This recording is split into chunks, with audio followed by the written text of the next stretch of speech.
Please like this video and subscribe to Story Tales. I hope you enjoy the story. Let's begin.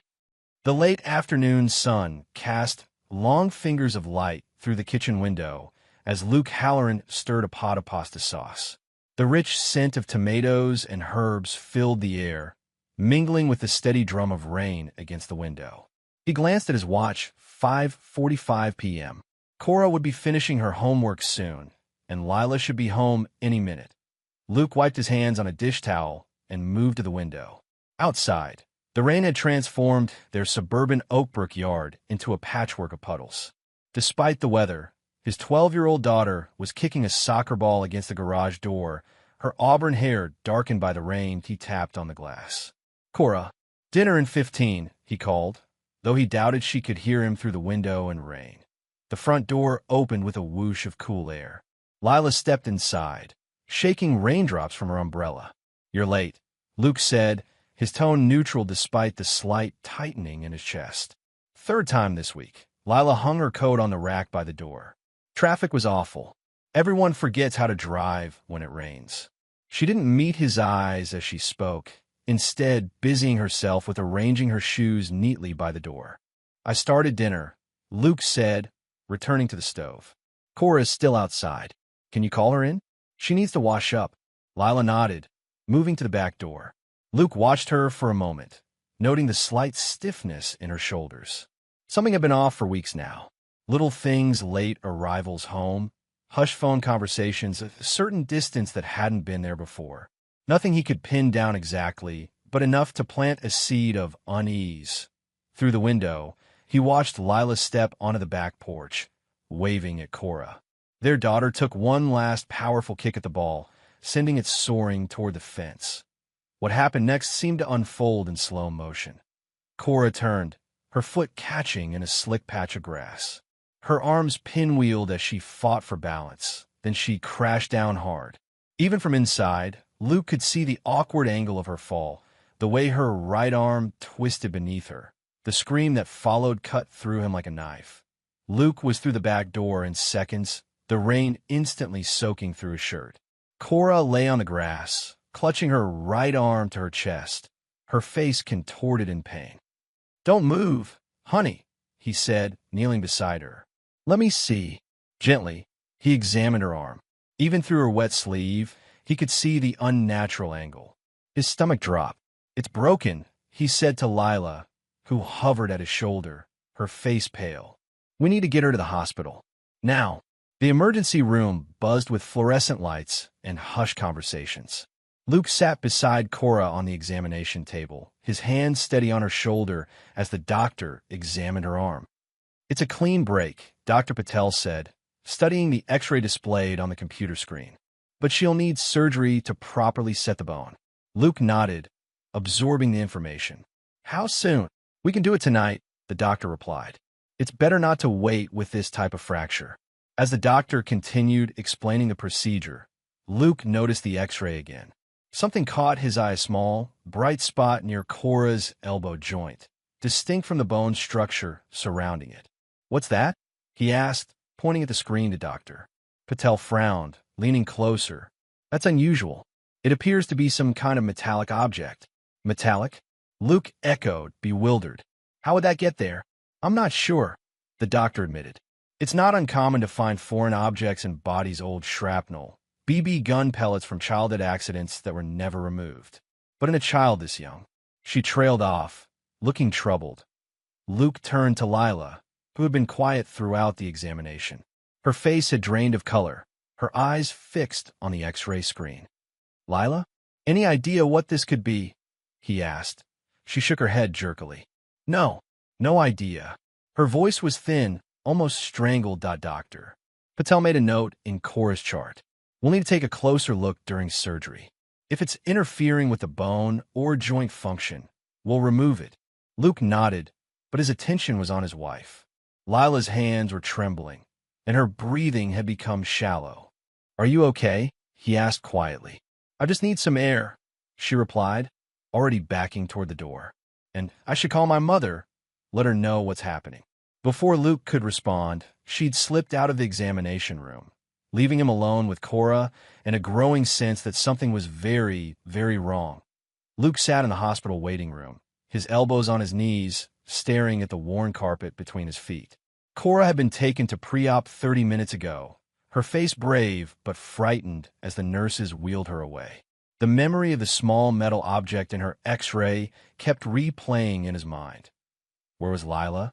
She'd left for air over an hour ago. He pulled out his phone, scrolling to her contact information. As his thumb hovered over the call button, movement caught his eye. Through the waiting room window, he spotted Lila in the corridor, her back to him as she spoke urgently in her phone. Luke rose, drawn by the tension visible in her stance. She hadn't seen him yet. He approached slowly, catching fragments of her conversation. Didn't know it would show up on an X-ray. Her voice was tight with stress. They're operating right now. Yes, he saw it. I don't know what to tell him. Luke stopped, frozen by the implications of what he was hearing. Lila knew about the object in Cora's arm. Knew, and had said nothing. He was about to step forward to confront her when a well-dressed man in his 40s approached Lila from the opposite direction.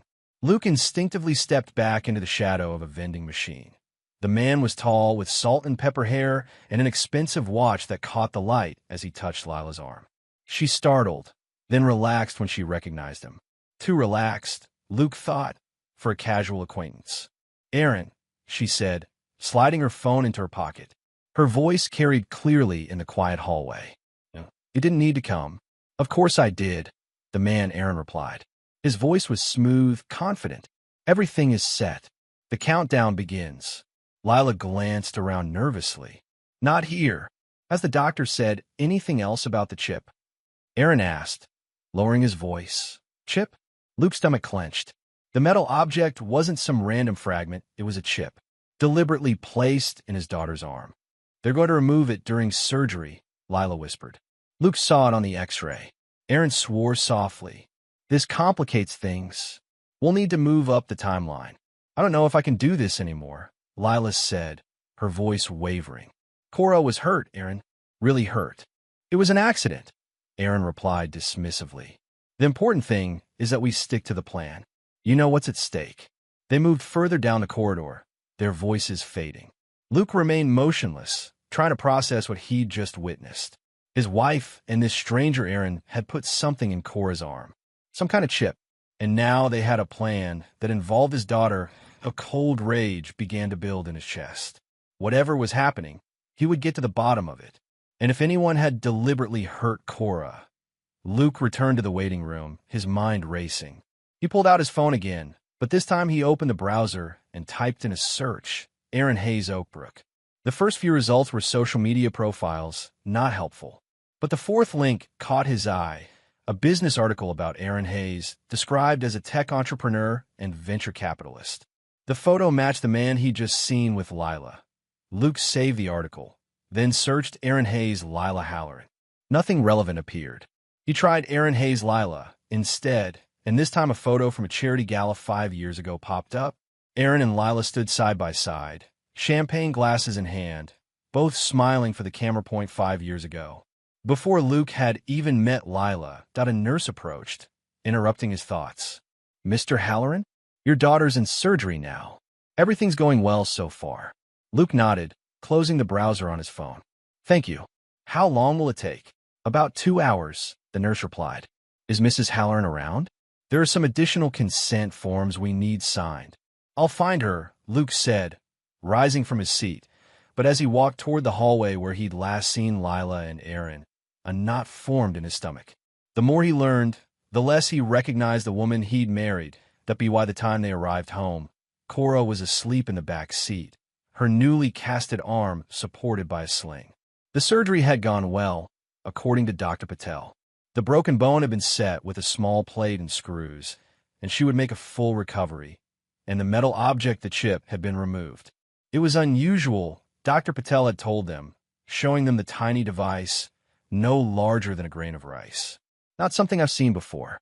We're sending it to the lab for analysis."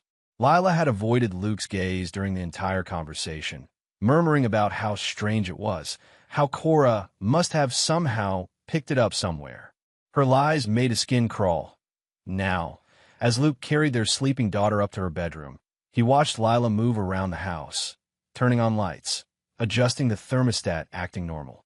As if she hadn't been conspiring with another man just hours ago.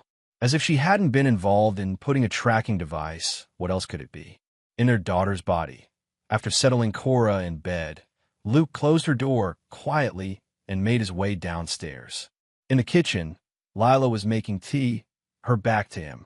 "We need to talk," he said. She turned, a forced smile on her face. "About the hospital bills?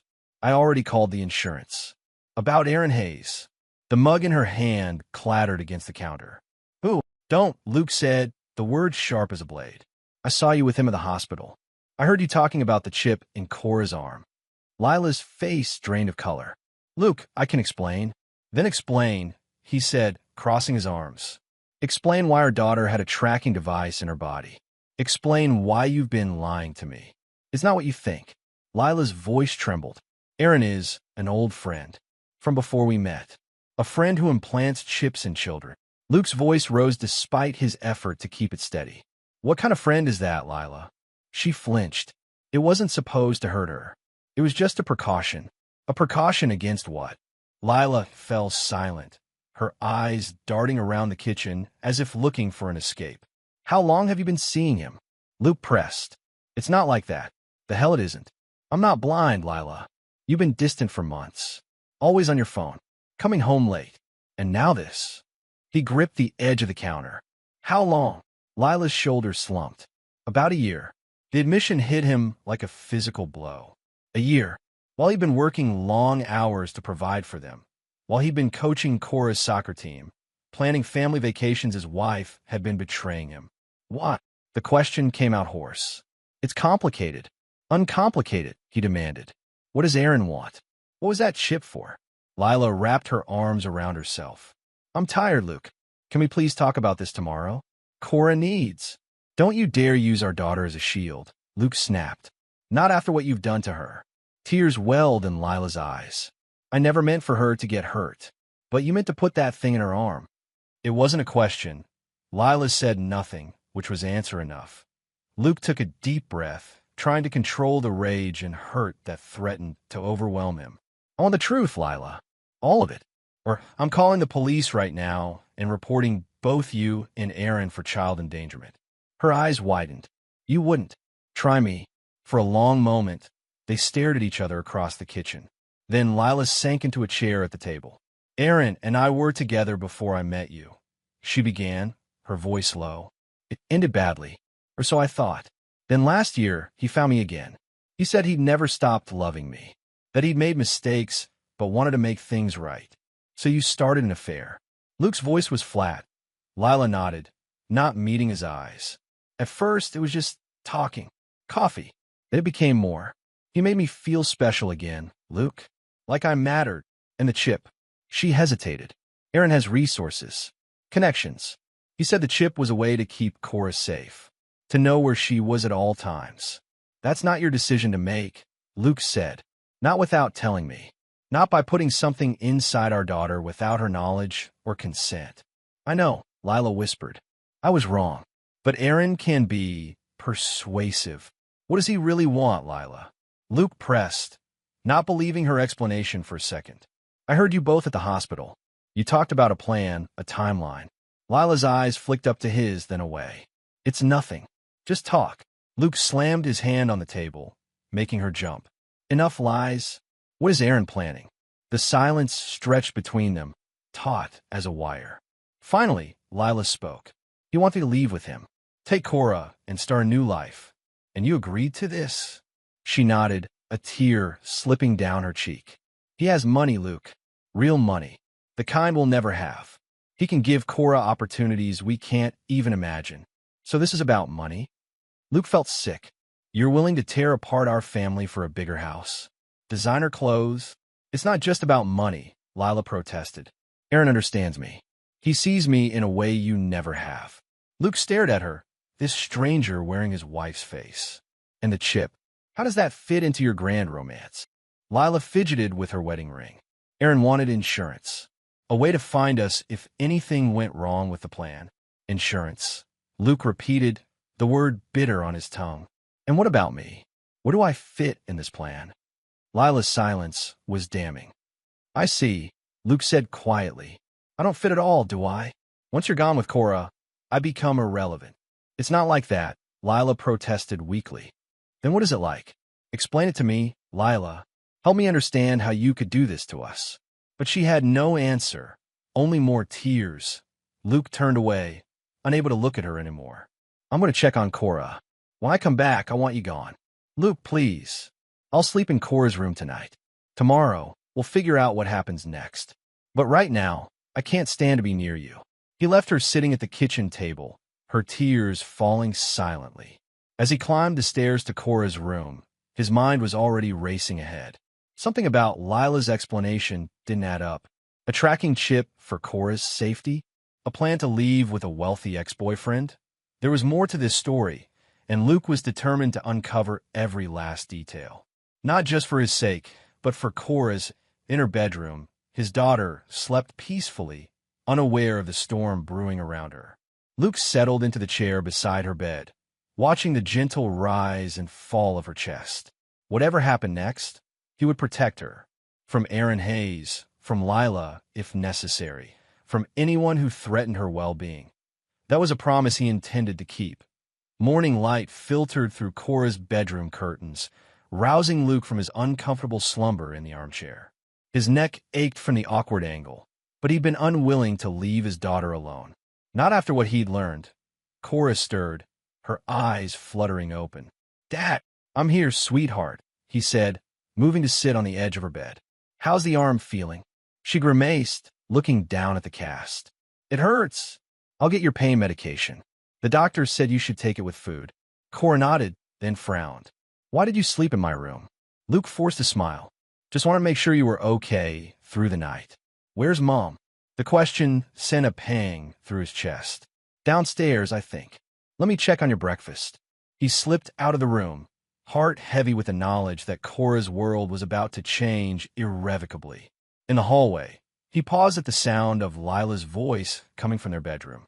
She was on the phone again, speaking in hushed, urgent tones. Can't just disappear with her, Aaron. Luke knows something's wrong. No, I didn't tell him everything.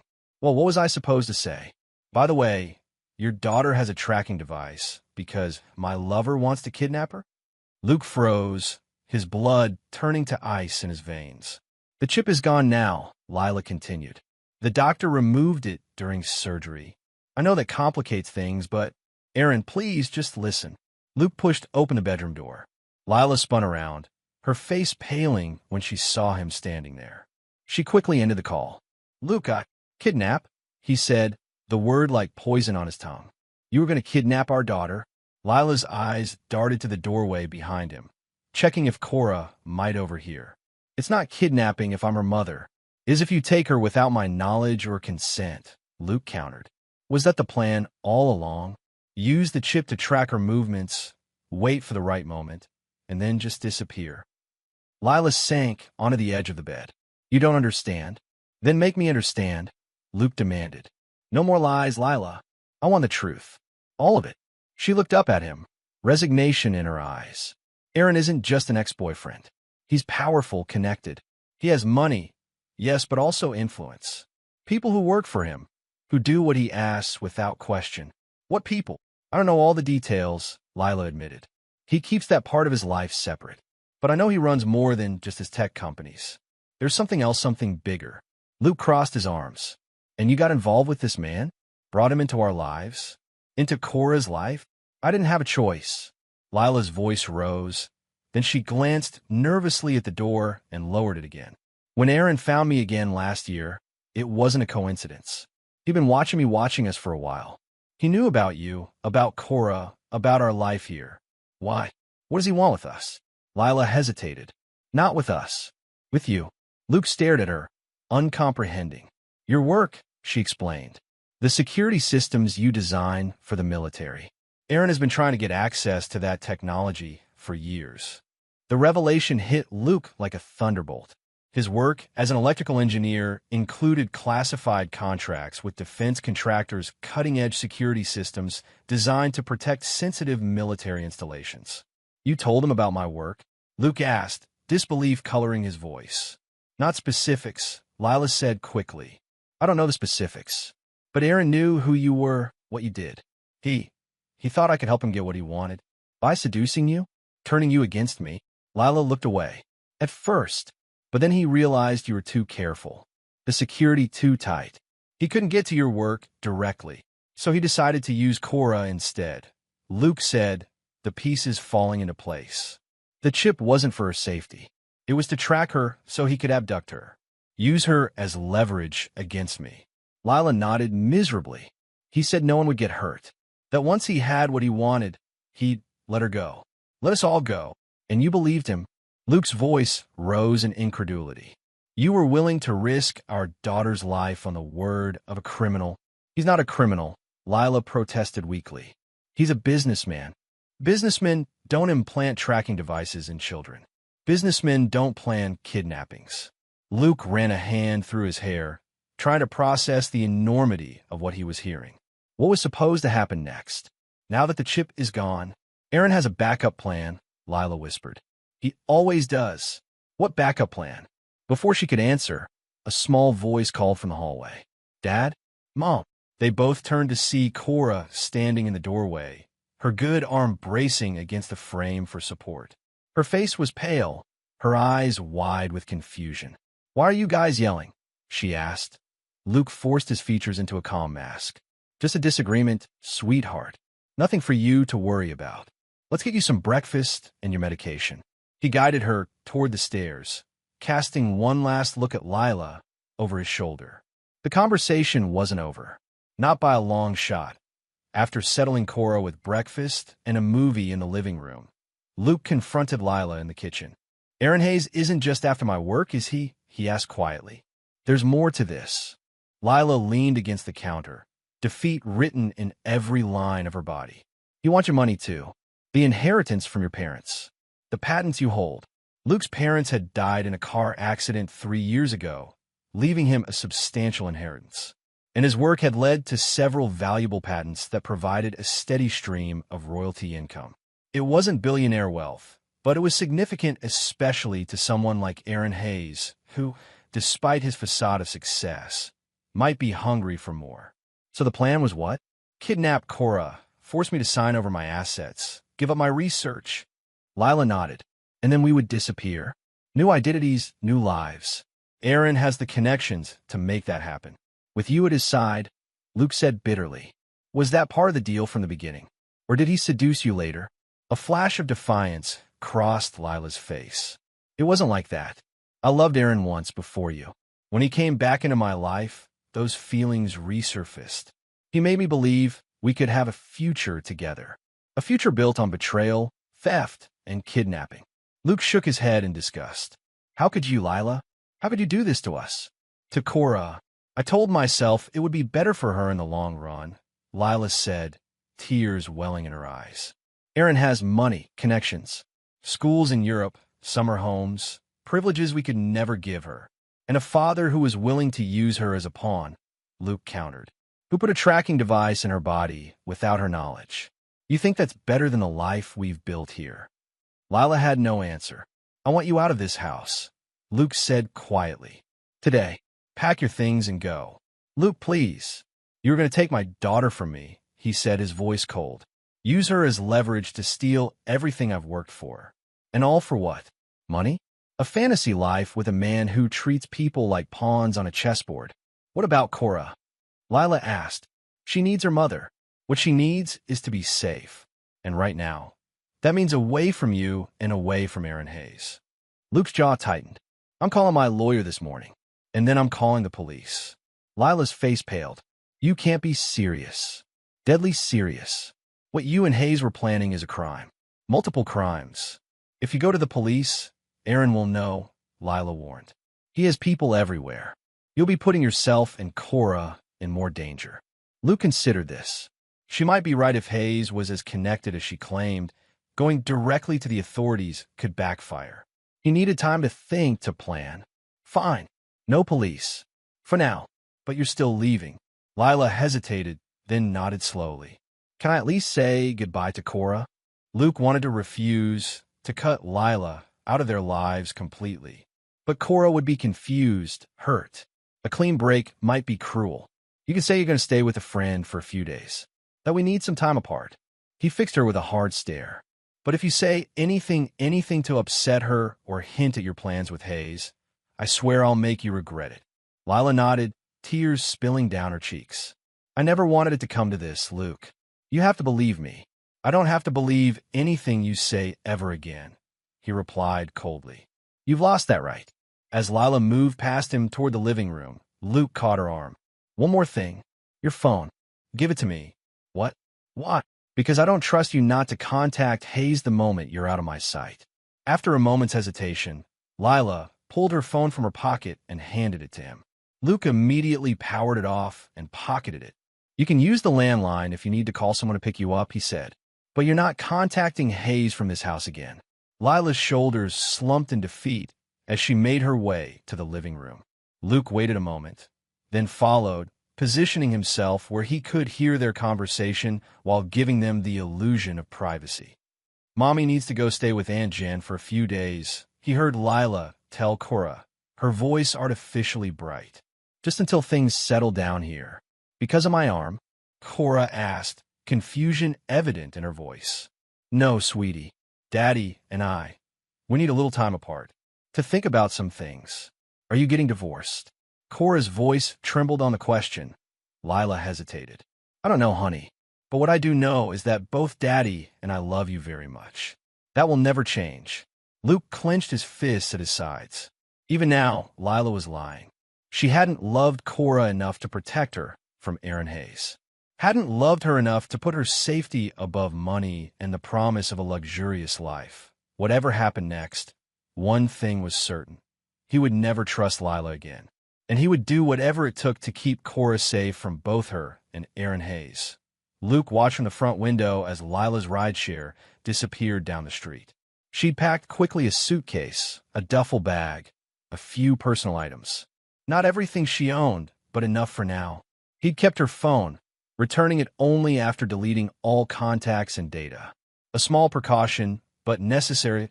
In the living room, Cora had fallen asleep on the couch, the pain medication making her drowsy.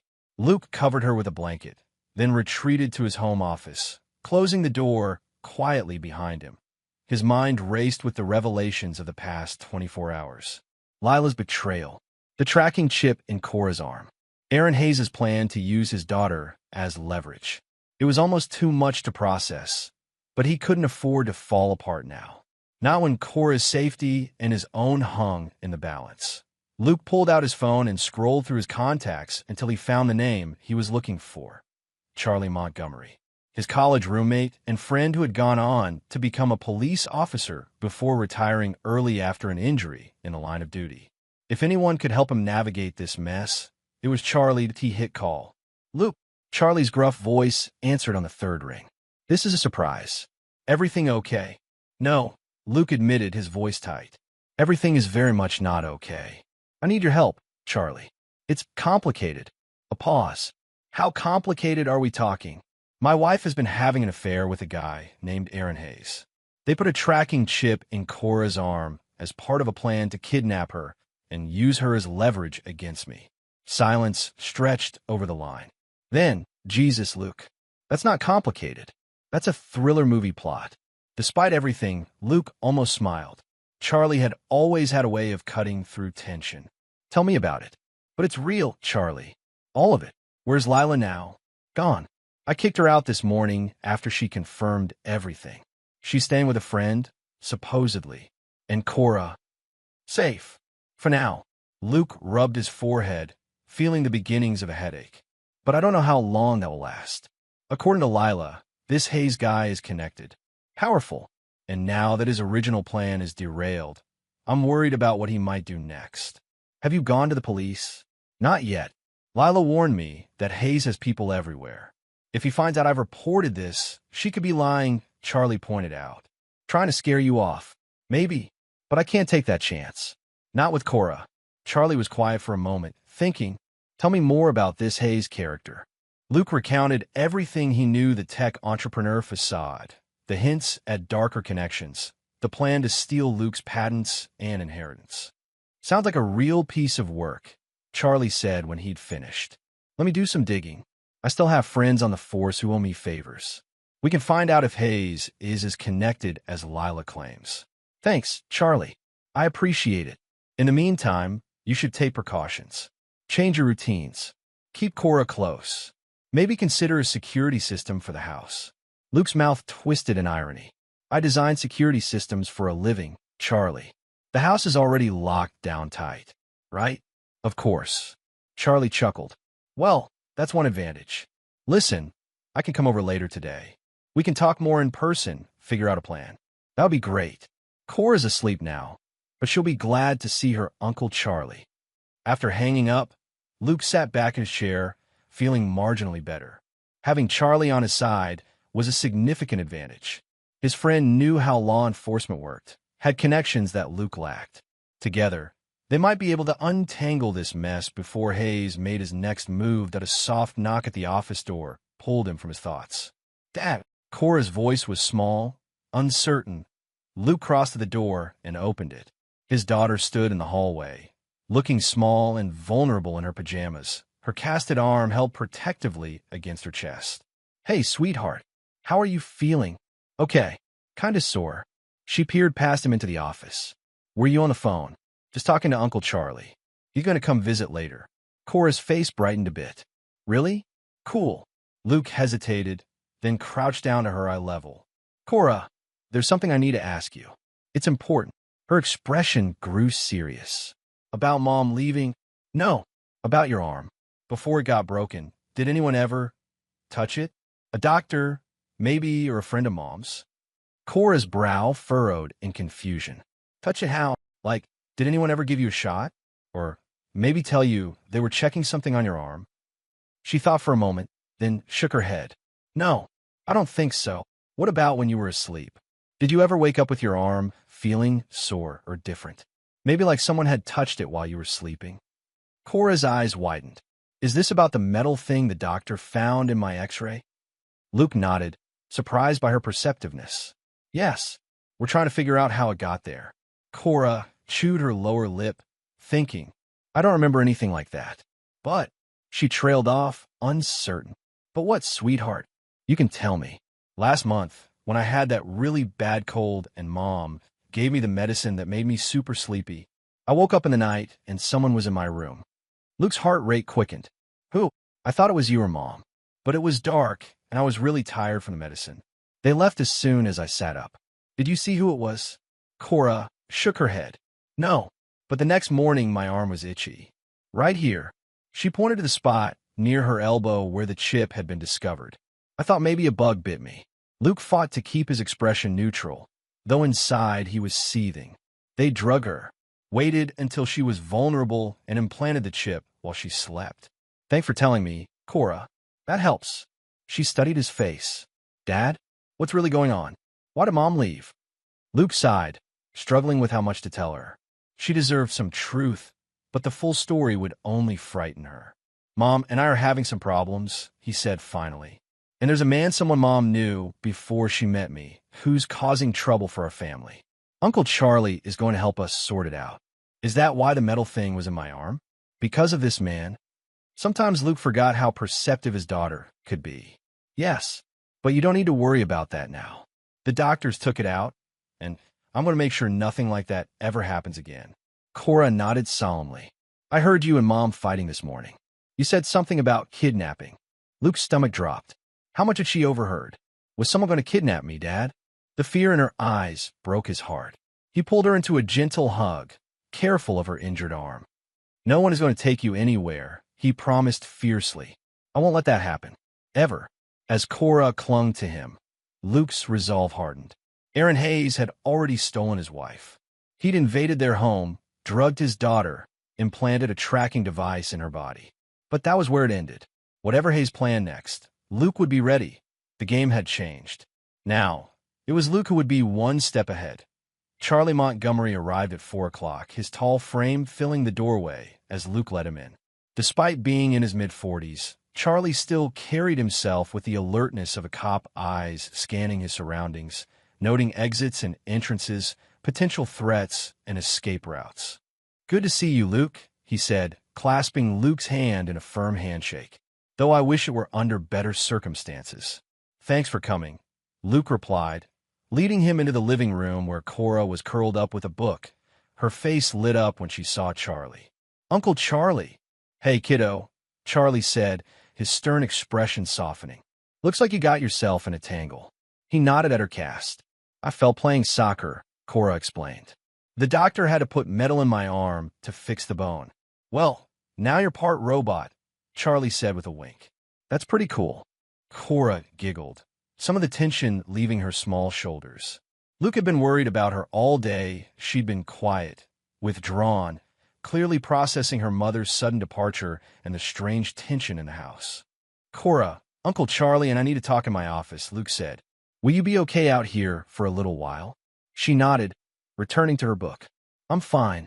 In the office, Charlie accepted the coffee Luke offered and settled into a chair. "She's holding up okay?" he asked quietly. Luke shrugged. "As well as can be expected. She knows something's wrong, but I haven't told her everything. Probably for the best." Charlie took a sip of his coffee. "So, I did some digging on your friend Aaron Hayes. And Lila wasn't entirely wrong. The guy's connected, all right, but not in the way she might have led you to believe." Luke leaned forward. "What do you mean?" "Hayes runs what looks like a legitimate tech business on the surface. Smart home systems, security software, that kind of thing. But according to my source, there's a shadow operation beneath it all. Corporate espionage, mostly stealing trade secrets, proprietary tech, anything that can give him an edge. Or make him a profit," Luke added grimly. "Exactly. He's never been charged with anything serious, but his name has come up in a few investigations. Always as a person of interest, never a suspect." "What about law enforcement connections?" Lila implied he had people everywhere. Charlie shook his head. "My source couldn't confirm anything like that, but he did say Hayes employs ex-military guys for security. Professional, disciplined, the kind who know how to stay under the radar." Luke absorbed this information. "So his operation isn't as vast as Lila claimed, but he's still dangerous." "I'd say so, yes." Charlie set down his mug. "The good news is we're not dealing with some criminal mastermind with half the police force in his pocket. The bad news is he's still capable of causing a lot of trouble." Luke filled Charlie in on what Cora had told him about the night someone had been in her room, how she'd been drugged. Charlie's expression darkened. "That crosses a line. Using a kid like that." "I know." Luke's hands clenched into fists at his sides. "The question is, what's his next move? The chip is gone. Lila's out of the house. His original plan is shot. He'll adapt," Charlie said bluntly. "Men like Hayes don't just give up when things go sideways.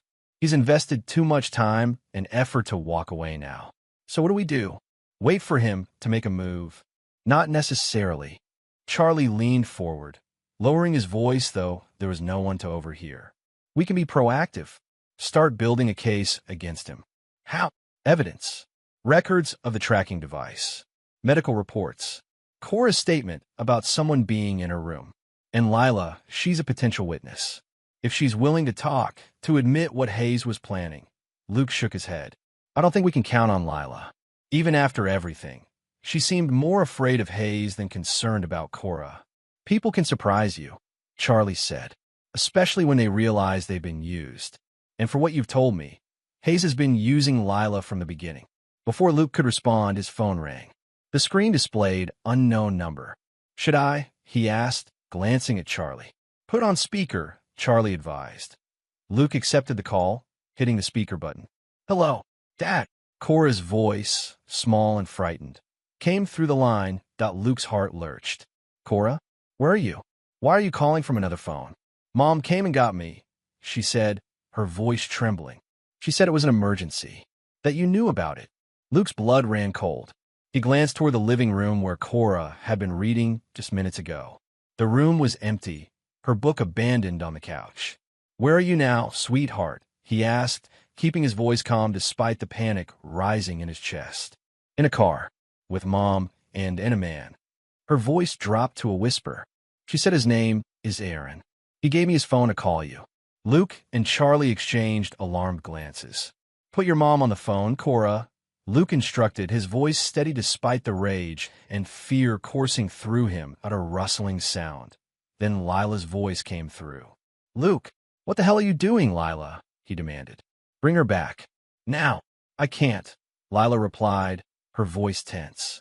Aaron says. I don't care what Aaron says. She's our daughter. Put Hayes on. Charlie interjected, his cop voice in full effect at a pause. Then a smooth, cultured male voice replaced Lila's. Mr. Halloran, I've been looking forward to making your acquaintance. For my daughter back, Hayes, or I swear to God. Now, Hayes interrupted. Let's not resort to threats. This situation can be resolved quite simply. I have something you want your daughter, and you have something I want. My research. Among other things, yes. Your security systems are quite impressive. Several of my clients would pay handsomely for that technology. And if I refuse? Hayes chuckled, the sound sending a chill down Luke's spine. I don't think you will. Not when your daughter's safety is at stake. In the background, Luke could hear Cora's frightened voice asking to go home. If you hurt her, Luke began. No one is going to hurt her, Hayes assured him, his tone maddeningly calm. As long as you cooperate, I'll be in touch with specific instructions. In the meantime, I suggest you start gathering those patents and research files. Oh, and Mr. Halloran? No police. I'll know if you involve them. The line went dead. Luke stared at the phone in his hand, a cold fury building in his chest. He took her. That bastard took my daughter. Charlie placed a steadying hand on his shoulder. We'll get her back, Luke. But we need to be smart about this. Smart? He has Cora. Luke fought to keep his voice level, and Lila helped him. She came into my house, took our daughter, and handed her over to him. Lila might be our best chance at finding them, Charlie pointed out. Did you notice anything in the background of the call? Any sound that might give us a clue where they are? Luke forced himself to think, to push past the panic. No, just car sounds. They're driving somewhere. Most likely to a secure location where Hayes feels in control. Somewhere he can hold Cora while he negotiates with you. Charlie's mind was clearly working in cop mode now. Did you get any sense of Lila's state of mind? Did she sound afraid, confident, tense, nervous? Luke frowned, recalling the conversation. She started to say Aaron says before I cut her off, almost like she was following his script. That might be significant, Charlie mused. If she's not entirely on board with this, she could be a weak link in Hayes' plan. Luke shook his head. I can't count on that. Not after everything she's done. Fair enough. Charlie paced the office, thinking, here's what we know. Hayes wants your research, patents, probably access to your financial accounts. He's using Cora as leverage. He's cautioned against police involvement, and he has Lila working with him, though possibly under duress. So what do? We prepare to give him what he wants, Charlie said simply. At least, that's what we let him think. Luke frowned. What do you mean? I mean, we play his game, but with our own rules. Charlie's eyes gleamed with determination. We set a trap, and when Hayes walks into it, we take him down and get Cora back. For the first time since the phone call, Luke felt a glimmer of hope. How do we do that? Charlie smiled grimly. First, we need to get a message to Cora. Something subtle, something Hayes won't pick up on. Does she have any personal items with her? A watch, a necklace, anything? Luke thought for a moment. Her cast, the one on her broken arm. It has a small pocket sewn into the lining for itching relief, a little wooden stick you can slide in to scratch under the cast. I put it there this morning. Perfect. If she knows to check there, we might be able to use that. Luke nodded, understanding dawning. And I think I know exactly what message to send. Gray clouds hung low over the abandoned warehouse at the edge of town. Once a bustling part of Oakbrook's industrial district, the area now stood neglected, a perfect setting for the confrontation about to unfold. Luke checked his watch, 7:15 p.m. Hayes' instructions had been clear. Come alone, bring the research files and patent documentation, and arrive precisely at 7:30. No police, no tricks, or Cora would pay the price. Ready? Charlie asked from the driver's seat of the nondescript sedan they'd borrowed from a friend of his. Less chance of being recognized that way. Luke nodded, tightening his grip on the leather briefcase beside him. As ready as I'll ever be. Remember the plan, Charlie reminded him. I'll circle around back. Once I'm in position, give me 10 minutes, then go in. Keep Hayes talking as long as possible. I know, Luke said. And if anything goes wrong, nothing will go wrong. Charlie cut him off firmly. We've thought this through. Hayes is expecting a desperate father willing to give up everything for his daughter. That's exactly what you'll give him right up until the moment we turn the tables. Luke had spent the past 24 hours in a cold rage, methodically preparing for this meeting. The briefcase at his side contained exactly what Hayes had demanded: his research files, patent documentation, access codes to his financial accounts. What Hayes didn't know was that the information had been carefully altered. The account access would trigger a silent alarm at the bank. The research files contained subtle flaws that would render them useless. And woven throughout it all was a digital tracker that would activate the moment anyone attempted to download or copy the files. If Hayes managed to slip away today, he'd leave a bright digital trail for authorities to follow. It's time, Charlie said, checking his own watch. I'll head around back. Remember, 10 minutes. Luke watched his friend disappear into the gathering darkness before turning his attention back to the warehouse. Somewhere inside, Cora was waiting. His daughter. The thought of her afraid, in the hands of someone like Hayes, made his blood boil, but he couldn't afford anger now. He needed clarity. Focused at exactly 7:28 p.m., Luke stepped out of the car, briefcase in hand, and approached the warehouse's main entrance. The heavy metal door slid open with a creak, revealing a cavernous space inside. Right on time, Mr. Halloran, Aaron Hayes' smooth voice echoed across the empty warehouse floor. I appreciate punctuality. Luke's eyes adjusted to the dim lighting. Hayes stood in the center of the room, tall and well-dressed in a tailored suit that seemed absurdly out of place in the dilapidated surroundings. Beside him, Lila hovered uncertainly, her face pale and drawn. And there, seated on a chair several feet behind them, was Cora. Her broken arm was cradled in her lap, her eyes wide with fear and confusion. But when she saw Luke, her expression brightened with hope. Dad, she called. I'm here, sweetheart. Luke replied, his eyes never leaving Hayes. Everything's going to be okay. Hayes smiled, the expression never reaching his eyes. That depends entirely on you, Mr. Halloran. I trust you brought what I asked for. Luke raised the briefcase slightly. Everything. Now, let my daughter go. All in good time. Hayes gestured to a metal table positioned between them. Why don't you place the briefcase there and step back? Once I verify the contents, we could discuss Cora's release. Luke approached slowly, setting the briefcase on the table. As he did, he noticed Lila watching him, an unreadable expression on her face. Was that regret in her eyes? Guilt? Or was she simply playing another role in Hayes' elaborate scheme? How could you do this, Lila? Luke asked quietly. She's her daughter, too. It's not what you think, Lila replied, her voice barely above a whisper. I never wanted. That's enough. Hayes interrupted sharply. Ms. Halloran has made her choice, Luke.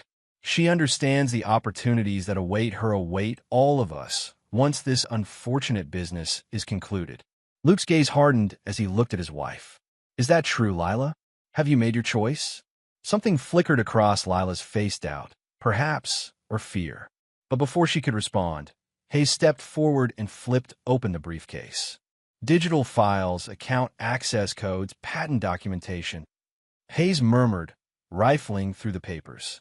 It appears to be all here. But of course, I'll need to verify. You have what you want, Luke said firmly. Now let Cora go. Hayes chuckled, the sound echoing coldly through the warehouse. You misunderstand the situation, Mr. Halloran. This isn't a simple exchange. You see, once I have what I need, what's to stop you from going to the authorities? No, I'm afraid Cora will be accompanying us for a while longer. Insurance, you might say. Luke's hands clenched into fists at his sides. This was the moment he'd been preparing for. That wasn't our deal. I'm altering the deal, Hayes replied, a hint of amusement in his voice. Pray I don't alter it further. From behind Hayes, Cora caught Luke's eye. Slowly, deliberately, she reached her good hand into the pocket of her cast, then gave a small nod. The message had been received. You think you're in control here, Luke said, taking a step forward. You think you've thought of everything. But you've made one critical mistake, Hayes. Hayes raised an eyebrow. Oh, and what's that? You underestimated me. Luke's voice was ice. You thought I was just an engineer. A soft target. A man who could be manipulated through his wife and threatened through his child. And aren't you? Hayes asked, seemingly amused. No, Luke replied. I'm the man who's going to destroy you. At that moment, several things happened in rapid succession. Cora leapt from her chair, pulling a small capsule from her cast pocket and throwing it to the ground. A cloud of blinding smoke erupted, filling the immediate area. From the back of the warehouse came the sound of breaking glass as Charlie made his entrance. And Luke, who had been waiting for this exact moment, surged forward, tackling Hayes to the ground before the man could react. They hit the concrete floor hard, Hayes grunting in pain as Luke's weight drove the air from his lungs. But Hayes was no stranger to physical confrontation. He twisted, bringing up a knee that caught Luke in the ribs. Pain exploded through Luke's side, but he held on, grappling with Hayes as they rolled across the floor. Through the chaos, Luke was dimly aware of Charlie rushing toward Cora, sweeping her into his arms and heading for safety. One part of the plan, at least, was working. You're finished, Hayes, Luke growled, managing to pin the man beneath him. The police are already on their way. Everything in that briefcase is compromised. You have nothing. Hayes's face contorted with rage. You fool. Do you have any idea who you're dealing with? The people I know? The reach I have. I know exactly who you are, Luke replied coldly. A thief. A kidnapper. A man who uses children as pawns in his games. With a sudden burst of strength, Hayes shoved Luke aside and scrambled to his feet. In the swirling smoke, Luke lost sight of him momentarily. Then came the distinctive click of a gun being cocked. Enough games. Hayes's voice came from somewhere to Luke's right. Where is she? Where's the girl? Safe, Luke replied, slowly rising. Far from you. Luke. Lila's terrified voice cut through the haze. He has a gun. Luke ducked just as a shot rang out, the bullet embedding itself in a wooden beam above his head. He rolled behind a stack of crates, heart pounding in his chest. Come out, wherever you are, Hayes called, his voice taking on a sing-song quality that sent chills down Luke's spine. You can't hide forever, Halloran. Luke's mind raced. The plan had gone sideways. He needed to keep Hayes occupied until the police arrived. Charlie would have called them by now, but a gun changed the equation. It's over, Hayes, he called out. The authorities are already tracking your digital footprint. They know about your operation, your connections. You're done. Perhaps, Hayes replied, his voice closer now. But I can still make sure you don't live to see me taken down. A shadow moved in the thinning smoke. Luke tensed, ready to move. Aaron, stop. Lila's voice, desperate and pleading. This isn't what you promised. No one was supposed to get hurt. Quiet. Hayes snapped. You've already proven your loyalty is questionable, Lila. Don't make it worse. Another shadow, this one to Luke's left. He shifted, positioning himself behind the sturdiest crate. The smoke was clearing now, visibility improving with each passing second. You never loved me, did you? Lila asked, her voice trembling. All those promises, the future you described. It was just manipulation, a way to get what you wanted. Does it matter? Hayes replied, his attention momentarily diverted. Love, loyalty, trust are just words, Lila. Tools to get what we want. And what I want right now is to finish this. It was the opening Luke needed. With Hayes's attention on Lila, Luke lunged from behind the crates, tackling the man around the waist. The gun flew from Hayes's hand, skittering across the concrete floor. They crashed to the ground once more, Hayes fighting with the desperation of a man who knew he was cornered. But this time, Luke had the advantage. Channeling all his rage, all his fear for Cora, all his hurt at Lila's betrayal, he drove his fist into Hayes's jaw. The man's head snapped back, stunning him momentarily. Luke hit him again and again, conscious only of the need to neutralize the threat. Luke, stop. Lila's voice penetrated his fury. You'll kill him. Luke froze, his fist raised for another blow. Hayes lay beneath him, blood trickling from his split lip, his eyes dazed. Why do you care? Luke demanded, not looking at Lila. After everything he's done, after what you both planned for Cora, Because this isn't you, Lila replied softly. You're not a killer. You're a protector, a father. Luke stared down at Hayes, the rage still coursing through his veins. It would be so easy to continue, to make Hayes pay for every moment of fear, every threat against his family. But Lila was right. That wasn't who he was. With an effort, Luke pushed himself away from Hayes, rising to his feet.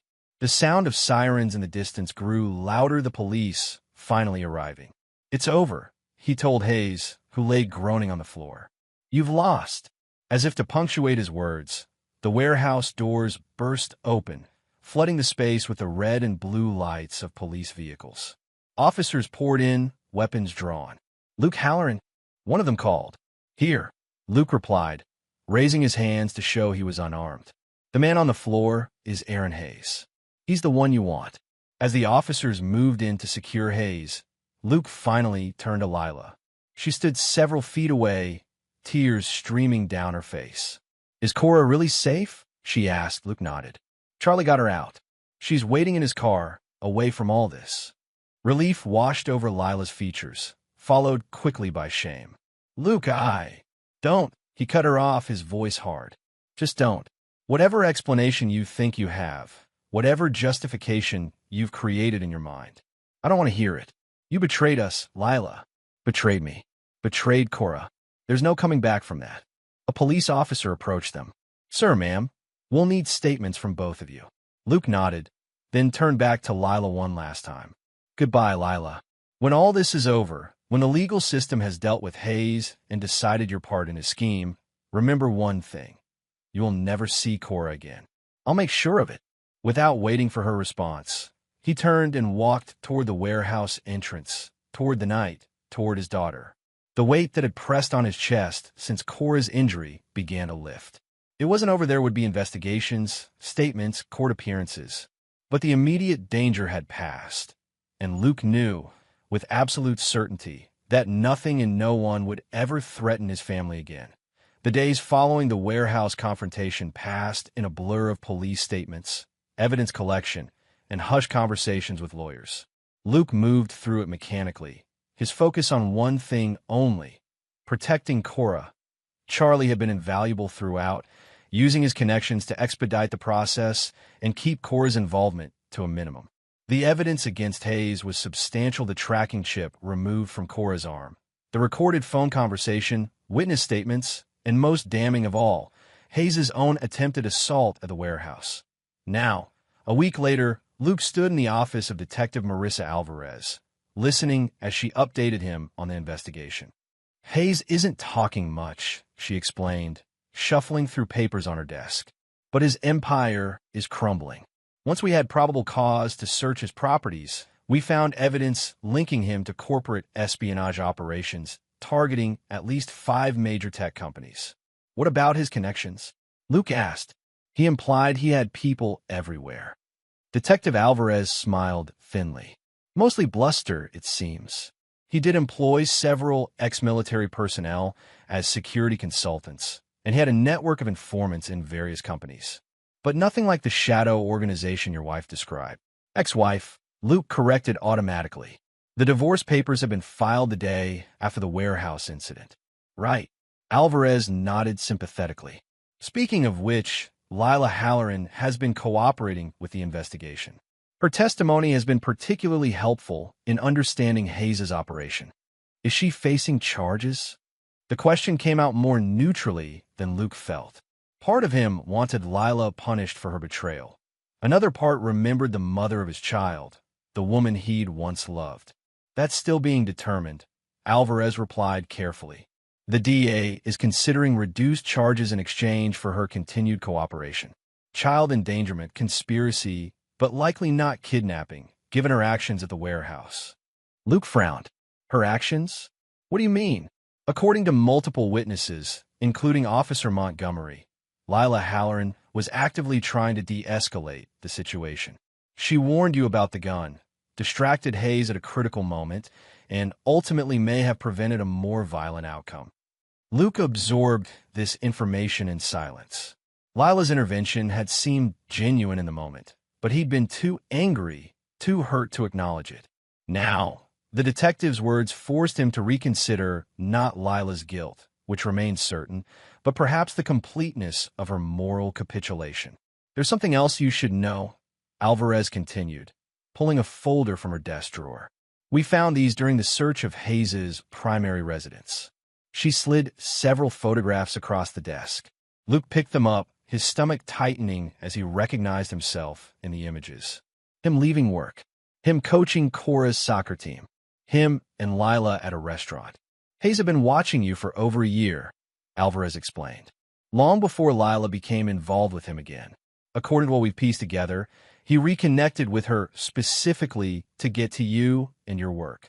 She still chose to help him, Luke said, the bitterness rising in his throat once more. Yes, she did, Alvarez agreed. But we also found these.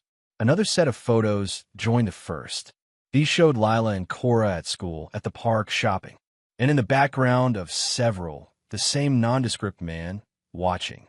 Hayes had his people following them too, Alvarez said. And we found this in his safe. She handed Luke a final photograph. It showed Lila's parents, an elderly couple Luke had met only twice before they passed away, standing in front of their home in Florida. On the back, someone had written an address and the words insurance policy.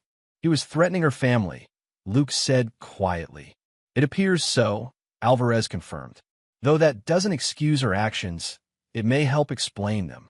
Luke set the photos down, his mind churning with this new information. Hayes wasn't just a corporate thief. He was a calculating predator who had targeted Luke's entire family. What happens now, he asked. Hayes will face multiple federal charges: kidnapping, extortion, corporate espionage, illegal surveillance, weapons charges. He'll be in prison for a very long time. Alvarez closed the folder. Your testimony will be crucial, Mr. Halloran, and potentially Cora's, though we'll do everything possible to minimize her involvement. Luke nodded. Whatever it takes to make sure he never comes near my family again.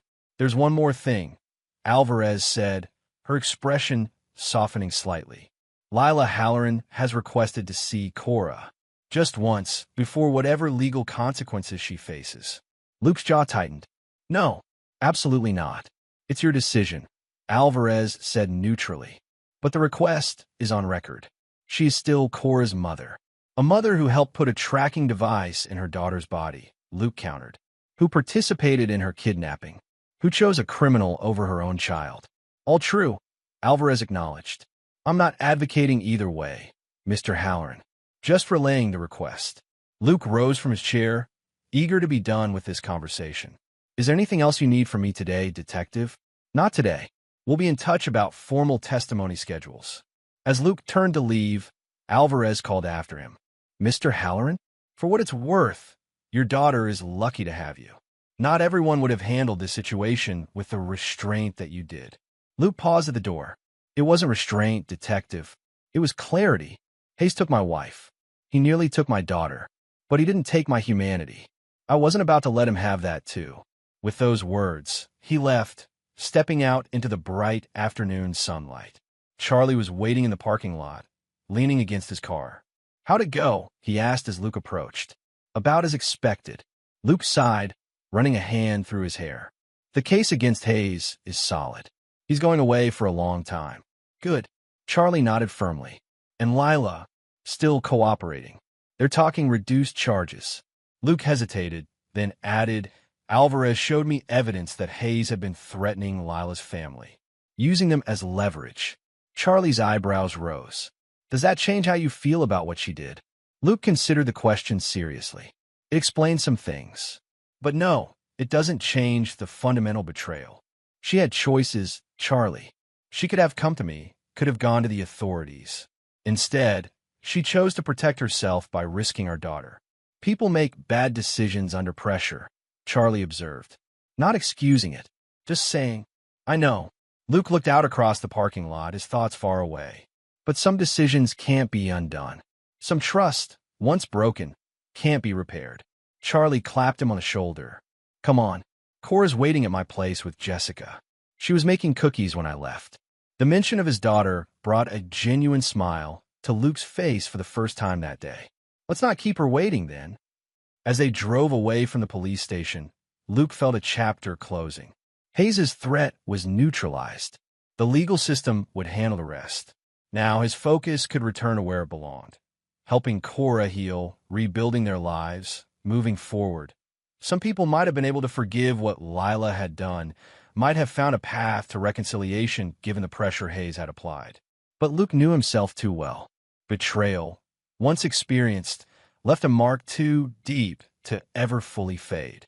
And when that betrayal endangered his child, there was no coming back from that. Not ever. Some might call harsh. Unforgiving. Luke called it clarity. The clarity to know that while many things in life were negotiable, the safety of his family never would be. 3 months later, autumn had transformed Oakbrook into a canvas of reds and golds. Luke stood at the sidelines of the soccer field, watching as Cora jogged through a series of warm-up drills.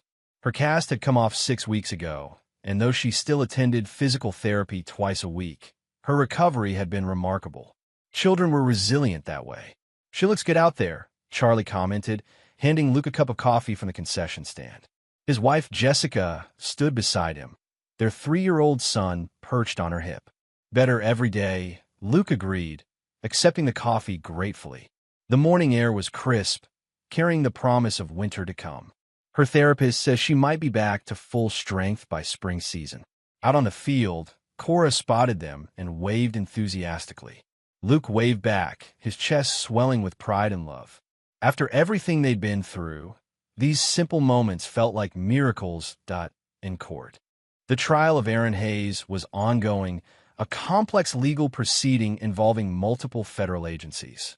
Luke had testified the previous month, providing detailed accounts of Hayes' extortion attempt and the kidnapping.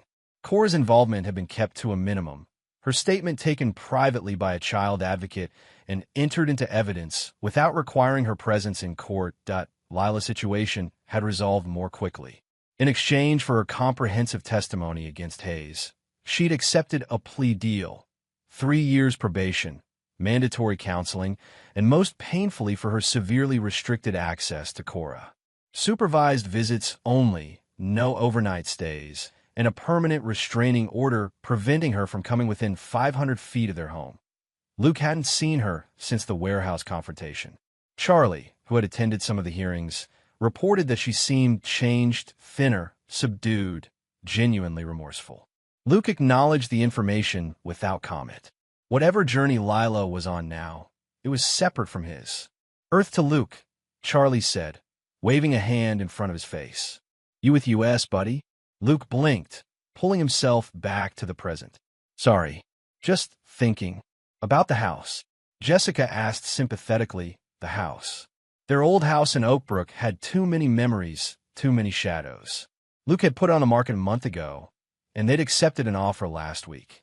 The new place was smaller, but brighter, somehow a fresh start in a neighboring town with a good school district and a fenced backyard for Cora to play in.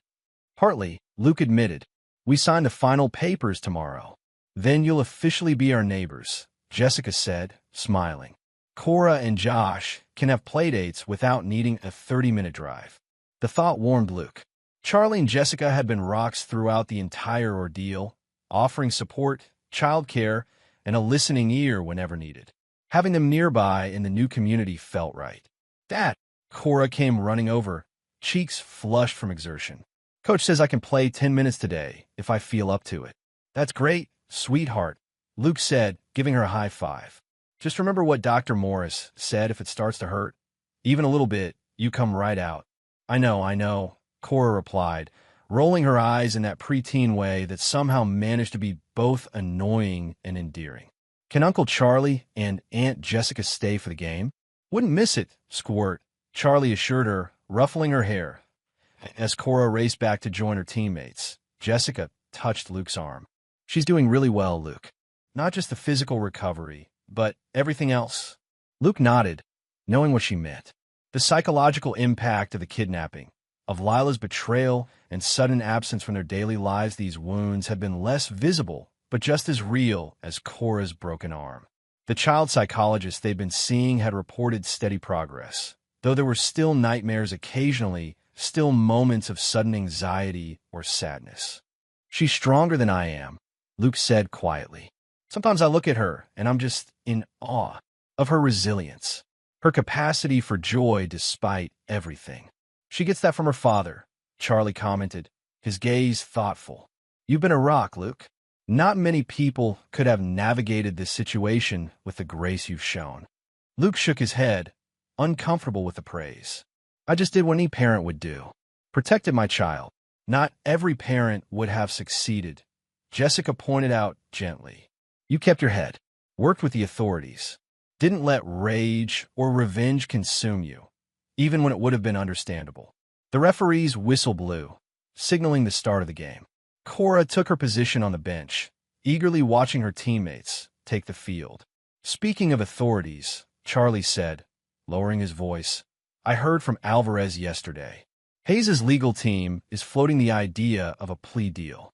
The evidence is too overwhelming. They're trying to avoid a trial. What kind of deal? Luke asked, his attention sharpening. 25 to 30 years. No possibility of parole for at least 20. They drop a few of the lesser charges, but the kidnapping and extortion would stick. Charlie sipped his coffee. Alvarez thinks the DA will take it. Solid outcome. No risk of a jury doing something unpredictable. Luke considered this. Part of him had wanted the full spectacle of a trial, wanted Hayes to face public judgment for his actions. But another part, a larger part, just wanted it over. Wanted to stop having their lives revolve around court dates and statements and evidence.